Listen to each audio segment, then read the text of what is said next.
હતા।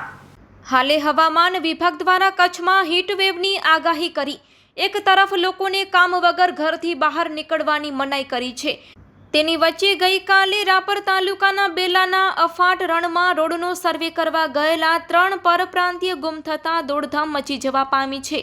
આ ઘટનાની જાણ થતાં બીએસએફ અને બાલાસર પોલીસે કરેલી શોધખોળ દરમિયાન 2 યુવાનોની ભાળ મળી, પણ એક યુવક હજી પણ લાપતા છે, જેમાં પ્રાથમિક વિગતો અનુસાર બેલા ગામથી થોડેક દૂર બેલાના રણમાં આવેલા બીએસએફ કેમ્પ નજીક રોડનો સર્વે કરવા ગયેલા 3 કંપનીના માણસો ગુમ થવાની જાણ થતાં બીએસએફ અને બાલાસર પોલીસે આકરા તાપ વચ્ચે ગુમ થયેલા યુવકોની ભાળ મેળવવા શોધખોળ આદરી હતી, જેમાં એક ગાડી ચાલક અને બીજો સર્વેયરની ભાળ મળી ગઈ હતી, પણ એક ઇજનેર ન મળતા તંત્ર દોડતું થયું હતું અને ડ્રોન તેમજ સર્વેલન્સ દ્વારા ગઈકાલ સાંજ અને આજે આખો દિવસ ગુમ વ્યક્તિની શોધખોળ કરાઈ હતી, પણ હજી સુધી કોઈ પત્તો મળ્યો ન હતો।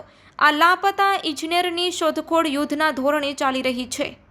કચ્છ કેર ટીવી ન્યૂઝ દ્વારા આજે તારીખ 8 એપ્રિલ 2025ના રોજ બપોરે 12:15 વાગ્યે ડીવાયએસપી સાગર સાંબડા સાથે વાત કરતા સાંબડા સાહેબે એન્જિનિયર ન મળ્યાની કરી પુષ્ટિ। हेलो नमस्कार सामड़ा साहब। बोलो बोलो। मैं कीधुं साहब घनश्याम बारोट बोलूं कच्छ केर टीवी न्यूज़ मांथी। हाँ बोलो।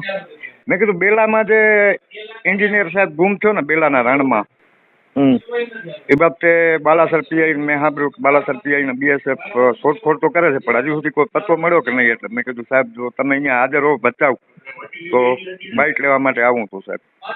ના પણ હું પણ એ બાજુ જ છું અને પેલા જ છું હું।